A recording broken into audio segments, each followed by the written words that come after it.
विद्यार्थी मित्रांनो, स्वागत आहे तुमचे माझ्या यूट्यूब एज्युकेशनल चॅनलमध्ये, ज्याचं नाव आहे टेक विद्या। आजच्या व्हिडिओमध्ये आपण आकार एक मूल्यमापन चाचणी इयत्ता 8वी सत्र 2024-25 विषय गणित बघणार आहोत। याची उत्तरे सुद्धा आपण या व्हिडिओमध्ये जाणून घेणार आहोत। सुरुवात करूया आजच्या व्हिडिओला। तुम्ही जर चॅनलवर नवीन असाल तर चॅनलला सबस्क्राइब करा, व्हिडिओ शेवटपर्यंत बघा आणि आवडल्यास लाईक आणि शेअर करा। सुरुवात करूया आजच्या व्हिडिओला। प्रश्न क्रमांक 1, रिकाम्या जागी योग्य शब्द लिहा। जर एखादी रेषा दिलेल्या दोन रेषांना दोन भिन्न बिंदूत छेदत असेल तर त्या रेषेला त्या दोन रेषांची रिकामी जागा म्हणतात। या ठिकाणी आपल्याला छेदिका लिहायचं आहे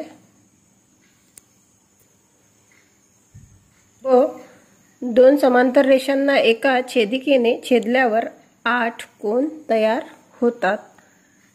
आंतरकोनांच्या प्रत्येक जोडीतील कोन परस्परांचे पूरक असतात।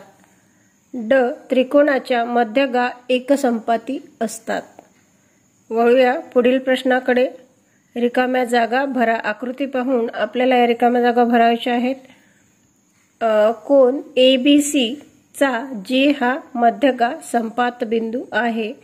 जर RG 2.5 तर GC 5। जर लांबी BG बरोबर 6 तर लांबी BQ बरोबर 9। जर लांबी AP बरोबर 6 तर लांबी AG बरोबर 4 व लांबी GP बरोबर 2। या प्रश्नाला इथे 4 गुण आहेत, 4 रिकाम्या जागा आहेत इथे आणि वरच्या प्रश्नाला सुद्धा 4 गुण आहेत। यानंतर वळूया खालील प्रश्नाकडे। प्रश्न क्रमांक 3, घातांक वापरून पुढील संख्या लिहा। 1 13चे 5वे मूळ याप्रमाणे आपल्याला लिहायचे आहे आणि 100चे 8वे मूळ याप्रमाणे आपल्या इथे लिहायचं आहे। प्रश्न क्रमांक 3 ब 1.2 चा घन करा। 1.2 चा आपल्याला इथे 3 वेळा गुणाकार करून त्याचं उत्तर लिहायचं आहे। ते आलेलं आहे 1.728। प्रश्न क्रमांक 4, रेषा M ला 2.5 सेंटीमीटर अंतरावर समांतर रेषा काढा। या ठिकाणी मी रफ आकृती काढलेली आहे आणि दिसण्याकरिता पेन्सिलने न काढता पेननी काढलेली आहे। आपण आकृती पेन्सिलनी काढायची आहे। सुरुवातीला आपण एक M नावाची रेष आखून घेतली। त्या रेषेला आपण नाव दिलं M। या M रेषेवर A आणि B हे बिंदू घ्यायचे आहेत। बिंदू A व बिंदू B मधून रेषा M ला लंब रेषा आपल्याला काढायची आहे। इथे आपण याप्रमाणे लंब रेषा काढलेली आहे।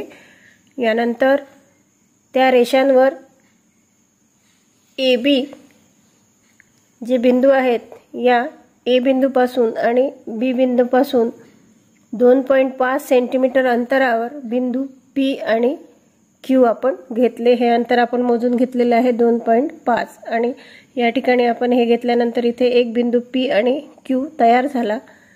आणि आता आपल्याला ही जी PQ रेषा आहे ही जोडून घ्यायची आहे। अशा प्रकारे रेषा PQ ही रेषा M ला 2.5 सेंटीमीटर अंतरावर समांतर असलेली रेषा आपल्याला या ठिकाणी काढायची आहे।